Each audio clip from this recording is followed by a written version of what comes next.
Hello and welcome to How to Use Analytics to Make Better Marketing Decisions. I'm Amy Hobson and I'm Digital Marketing Lead Trainer with Social Bee. So this is what we're going to be looking at in this particular course. So the aims are to give you an overview of measurement and why data and analytics are important. And there is a difference between data and analytics, and I'll be talking about that as we go through. I'll also be giving you an understanding of the key analytics for your website, social media, paid metrics, and email marketing and what they mean for your marketing. Now, I know that measurement can be many, many different things. There are literally hundreds of different things that we can think about, hundreds of different things that we can record. But in that section, I'm going to give you the key metrics that you need to think about. I'm also going to give you then an overview of the key questions you need to ask for your audience and to drive traffic to your website.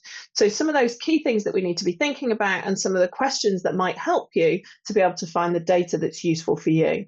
And then I'm going to give you a quick overview of best practice for reporting data and analytics. This is something that we do all the time. And this is something that we see with our clients as well. We've had lots of clients come to us in the past where they have a report, but they don't really understand it. It doesn't make much sense to them. And that means for me that it isn't a report that's any use to anybody. So I'm going to cover some of the key areas that we need to think about to make that report actually useful for everybody who reads it. Because one thing I can guarantee you is it isn't just about the numbers.